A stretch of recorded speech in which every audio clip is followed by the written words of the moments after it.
So it's been a bit of time now since my last mono video, and I've surprisingly been making steady progress and have not forgotten about making new videos, recording my progress like I had ended up doing for my JoJo's reviews. So it's safe to say that my self-improvement journey was successful in all ways except for the real world. But anyways, we've watched Bake now, and I've reviewed the Kizu movies despite some conflicting opinions on whether or not that was the right choice. But it's too late to change that now, so we're going on to the next season of Monogatari. No, not literally the second season, I mean Nisemonogatari, also known as Fake Story. And unlike Bake, this season doesn't have nearly as many arcs despite only being a few episodes shorter than the last season, going for only 2 this time with a specific focus on 2 characters that you only ever got to see glimmers of in the previous installments. Those characters being Karin and Tsukihi Araragi, the fire sisters of Koyomi Araragi. And they get focused in on these 2 arcs, Karin B and Tsukihi Phoenix. And let me just say, these arcs are very, wacky, so let's get into them. The first of our 2 arcs within Nisemonogatari is the 7-parter titled Karin B. But please don't be fooled, Karin Araragi is not focused on here until about halfway through the arc. Hell, even then you could argue that she never actually is the main focus or primary character here, even at its very end. If anything, Karin B is more of an Araragi and Hitagi arc, which is interesting. Now, does that mean Karin isn't focused on? No, she certainly does get a lot of screen time and holds a lot of importance, just not as much as I might have expected an arc titled after her to do. The direction her character goes in here is much more separate from Koyomi himself, with their paths crossing because of the fact that she's, trying to do everything on her own, and, Araragi has to stop her from doing that, which, kind of reminds you of someone, doesn't it? Because of this, she's got a bit of a disconnect from all of the other characters here, including her brother. And I will get to Karin eventually, but the arc simply does not start out in a way that focuses on her. In fact, she doesn't even appear in the first episode. The beginning of Karin B through about the first episode and a half feels more like a reflection on the past events of the series more than anything else. That is until a certain character makes his grand introduction. And Kaiki is certainly a character indeed, might be the most character out of all mono characters. He was the first of many con men to scam Hitagi when she had the crab curse, and therefore, a lot of the story in Karin B revolves around her desire for punishing the man who once took advantage of her misfortune. In a way, he's the polar opposite of Meme Oshino, whom you'll see get compared and contrasted to him quite a lot throughout the season. Meme is an overlying presence in the story even after he left at the end of Bake, and it's interesting to see that Araragi's mindset throughout a lot of the season when dealing with these people is to pretty much just ask himself, what would Oshino do? But Kaiki isn't Meme, and we see that put very bluntly, as he is a very blunt character. Also brings up the theme of authenticity versus imitation, real versus fake, with Kaiki being described as so fake he becomes more dangerous than the real thing, something that ultimately comes back later in a way you wouldn't have expected at the start, but we will get to that later. He has big moments with characters such as Karin and Araragi, but his most integral storyline is with Hitagi. This season is where we see Hitagi at her most blunt, her angriest, and most irrational. A hatred for evil, especially the evil that Kaiki is, nearly pushes her over the edge, with the only one to get her to take a few steps back being Araragi. And that's what leads us to the climactic point of Karin B at the amusement park. Also, I just want to say, I really like the little O-Ranger reference here, just making that known because I'll be making an O-Ranger video very soon. I really loved this particular storyline, and it may just be the highlight of the whole season for me. Hitagi is my favorite character, and seeing her at a much more intimidating and demanding point like this because of this man that's caused her so much trouble, I don't know, it just works perfectly. I can't really say much there. It really highlights the suffering a young woman can go under at the hands of men, and her monologue to Araragi about how she may have fallen in love with anyone who would have saved her like he did, but is more happy that it was him that did it and not a man similar to Kaiki, was a sweet moment that highlighted highlighted just what is so special about their relationship. Araragi also says something in the prior episode along the lines of, "Sometimes I don't even know why I'm dating you, but I love you so much that I don't need a reason." And even I was thrown off guard by just how cool that line was. Congrats, Araragi, you get a gold star, your first one. This is the only one you're getting. Aesthetically, Mono is always the best there is in my opinion, and it keeps up here. They kind of minimize a lot of the experimental stuff in Bake, but it's still here. I assume there just isn't as much stuff from the source material to input into the text cards, as there aren't nearly as many of them here. So I can understand it, though I kind of do miss it. I do miss the French New Wave vibe I was getting, so I hope it comes back heavier in the next season. And it's not like they don't have it here, they just utilize it much differently. Basically all backgrounds, establishing shots, and miscellaneous shots are used to put those text cards over, rather than using actual walls of color this time. Not as effective in my opinion, but still effective. One thing they do improve on a lot though is the set design and the settings. Like the Araragi household, the city, the cram school, everything just looks more fresh for some reason. Even in places that are mostly unchanged, there's a feeling of newness to it. And that's not in regards to the new backdrops we get, such as Tsukihi's hanging bedroom, the blue bathroom, and especially the meeting grounds for Tsukihi and Kaiki, which I want to highlight in specific. Even the black bars that Mono occasionally uses makes this set itself feel more narrow. It's this black and white checkered patterned room that reminds me a lot of the second motel from the Doom generation. The patterns and even the interior of the building change at unexpected moments to leave you with a sense of uneasiness and unfamiliarity with Kaiki and this environment. It feels like you're put in Karen's mind as the world and her values close in on her, as she faces something far beyond her capabilities and expectations. Unable to deal with evil, only villains, as Araragi would put it. It even switches to TV screens on the wall sometimes to emphasize what Kaiki and Karen are saying, and the black and white quickly shifts to a splash of green and pink when Karen becomes poison. It's a very dreamy, very Lynchian approach that I thought was incredibly cool and well thought out. Seriously, the creative team that this show has is unmatched. I don't think there's another anime series out there with the level of creative direction that Mono has. It is one of a kind. Though I will say that Karen B is honestly kind of an odd arc to talk about for all of the reasons I mentioned prior, as its heart isn't entirely brought within Karen Araragi, but a lot of it is still within her at the same time. I don't know, it kind of feels like you're kept at a bit of a distance with the sisters in this season, even though in the prior season you were much closer to the girls. They're kids, children still not ready to grow up. They're very much like Araragi in this aspect, as Bak in Bake, we knew him as someone who took everyone's burdens on his shoulders out of his own selfish desire to take the world head on without any help. And how different is Karen from this? She's so fake that she's more pure and more good than the real thing. And that's where we see Kaiki's descriptive being flipped upside down. But that isn't the first or only time this happens either, not at all. So whilst Karen B is a bit messy to say the least, it does a great job of pushing this theme forward through Karen, Hitagi, and Kaiki. So I would still call Karen B a really effective arc, even if for some issues that I will expand upon later as we cover the second arc, Tsukihi Phoenix.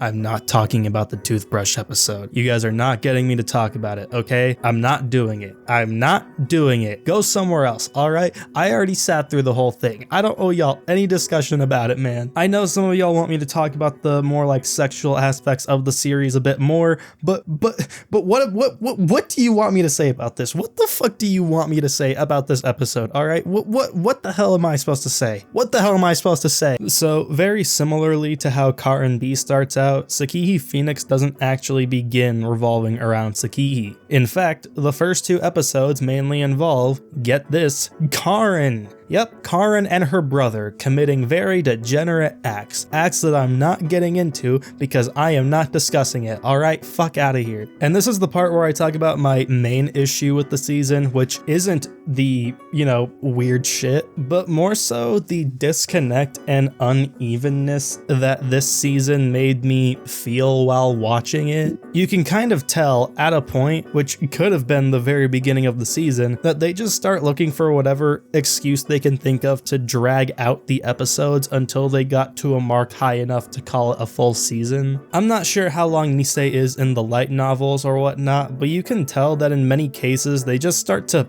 pad out the runtime, with multiple episodes containing basically one thing happening and oftentimes pulling what could be simple interactions into basically an entire episode of anime. And listen, I like the banter in this show. I really like just watching these characters having long drawn out conversations with each other about totally fucking nothing. So a dragged out episode of Mono is still much more entertaining to watch than let's say a dragged out episode of One Piece, but there's a point you get to when you can see that it's just too blatant to ignore. And the first two episodes of Car and B are the primary examples here. It's just too obvious. And whilst it didn't sour me on the season or anything like that, I can't lie and say it didn't annoy me just a little, because it definitely did. But I can forgive most of that if the moment when we actually start getting to the point is pretty good. And fortunately for Monogatari's case, well...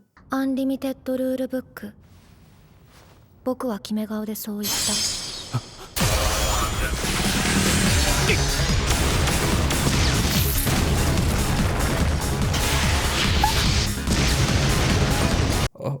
Holy shit. Okay then, yeah, I stand corrected. Forgive me, Mono, you can drag out anything you possibly want to. So, as you can see, Tsukihi Phoenix gets pretty damn serious, and that is thanks to two characters that get introduced. Yotsuki Ononoki and Yozoru Kagenui, two characters that were not at all how I expected them to be, not one bit. I really like pretty much everybody that is introduced in this season. The sisters are obvious, Kaiki is the kind of evil that I vibe with, Yotsuki because she's cute and funny with a cool design, and Kagenui because she's intensifying and also hot, so really I like everyone that's new here. It's kinda crazy that with everybody that Monogatari introduces, they almost always hit the mark. Like, I have yet to dislike anybody. I mean, Araragi gets on my nerves a lot, but he's kind of supposed to. That's just how he is. But even when he's annoying the shit out of you, later on, he'll give you moments that prove that you just cannot deny how well-rounded he is as a protagonist. And nowhere is that more clear than in the finale of Tsukihi Phoenix. At the end of Tsukihi Phoenix, right after Araragi has just finished getting his ass pummeled to a bloody pulp by Kagenui and explains to her why he won't allow her to further interfere with Tsukihi despite the nature of the Phoenix, Kagenui brings up a philosophical debate on good and evil, and the words that Kaiki spoke to her and Oshino back when they were in college, on whether or not it's better for humanity to revel in the nature of their true evil or in their fake goodness. The fake is of far greater value. In its deliberate attempt to be real, it's more real than the real thing. And at the end of it all, these words are what ring the most true in Nisemonogatari's story. For it doesn't matter if you're a fake, as only in your pursuit of truth does it become the truth. Araragi doesn't care if Tsukihi is a quote-unquote fake, just as Karin doesn't care if she is a fake hero. Tsukihi was born into his family. He had seen her raised and brought up as his sister. He grew up with her as his sister. He has always known her as the sister of Koyomi Araragi, and that doesn't stop being true just because he learns that she isn't a true human. It will never stop being true, even if he has to lie, even if he has to be what is considered evil and fake. He's willing to accept being evil, being a hypocrite, to keep his family as it is, and to keep his sisters safe and happy. Once again, even if he has to lie to them. It is yet another acceptance of his selfishness. But it is his family, it's his decision to make, and his own matter to take care of. Not Kagenui, not Yotsuki, not anyone. It's his family, and he'll push whatever he needs to into it so long as he can continue calling Karin and Tsukihi his sisters. For it doesn't matter if they are literally real or fake, it only matters if it's real to him. And it is. So whilst there are certainly some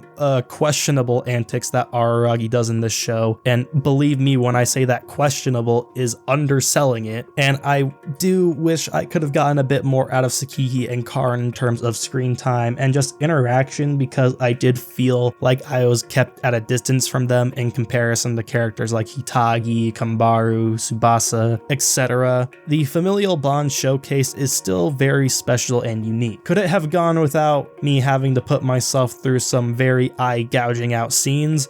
Yeah, probably, but as a whole, I still find it pretty strong, and I think Nisemonogatari poses one of the most interesting themes that the series has had to offer so far. It's definitely an uneven season, very uneven at that in my opinion, but I still thoroughly enjoyed it and got a lot out of it, so I'd still rate it pretty highly. I definitely enjoyed Bake and Kizu more, but that's a pretty high bar, so it's no insult either. Overall, Nise is a very solid show, and I'm extremely excited to get to the second season now. But before that, we have a bonus round.